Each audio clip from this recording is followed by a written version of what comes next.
Yo mga idol, kamusta? Sports Talk PH nga pala. Ang update kay Casimero, pag-usapan natin yan mga idol. Ngunit bago ang lahat ay huwag kakalimutang mag-subscribe at i-click ang notification bell button for more sports talk. So sa YouTube live nga po kanina ng ating pambato na si former 3 Division Champion Angas ng Pinas General Casimero, ay makikita natin na todo lamon na ito ilang oras bago ang kanyang laban mamaya sa bansang Japan kontra sa Japanese fighter na si Tomi Sokochi. Kaya naman asahan po natin na fully rehydrated na ito sasampa sa ibabaw ng lona mamaya matapos ng kanyang matagumpay na pagsalang sa timbangan kahapon. Bukod dyan ay nagbanta din po si Casimero sa press conference kahapon na knockout daw talaga ang sasapitin sa kanya ng hapon. Pagpakan to, knockout talaga to. Subalit ang agaw eksena nga po dito mga idol ay dahil kita sa litratong ito na halos na naubos ni Misokochi ang tubig na ininom nito nang sabihin ni Cuadro Alas na knockout ang sasapitin niya sa laban nila.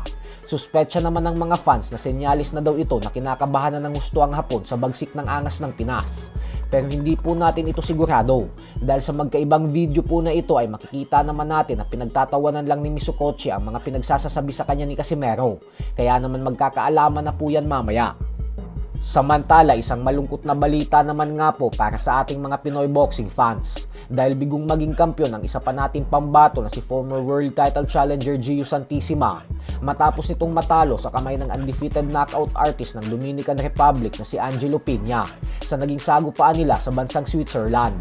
Wala pong naging panama ang ating pambato, dahilan kung bakit natalo ito via lopsided unanimous decision sa score na 100-90 at 98-92. Dahil sa panalong ito ni Peña, kaya naman napanatili niya ang kanyang pinanghahawakan na WBO Intercontinental Super Featherweight belt. Bukod dyan ay umabante na din ang kanyang napakalinis na record sa 13 wins with 7 knockouts at walang talo. Sa kabilang banda naman mga idol ay mamaya na din nga po ang sagupaan sa pagitan ng Japanese monster na Naoya Inoue at ng undefeated Mexican challenger Alan David Picasso. At bagamat nga po halos walang naniniwala na may pag-asang manalo si Picasso sa laban na ito, ay buong buo po ang tiwala ni Picasso sa kanyang sarili na siya ang nakatakdang magpataob sa binansagang halimaw ng Japan. Ayon kay Picasso ay pinangarap niya daw buong buhay niya na dumating ang pagkakataon na ito, kaya hindi niya umano sasayangin ang oportunidad na ito. Bukod dyan ay aminado naman umano siya na napakalakas at napakabilis talaga ni Inoue. Pero naniniwala daw siya na tao lang din si Inoue at nagkakamali din. Kaya aantayin niya lang umano na magkamali ito at doon niya na daw ito babanatan. Samantala, ang isa pa nga pong inaabangang world title fight mamaya sa Night of the Samurai sa pagitan ni Kenshiro Teraji at Willie Baldo Garcia ay hindi na matutuloy matapos mapagbalitaan na nagkakaroon ng problema sa rehydration si Garcia.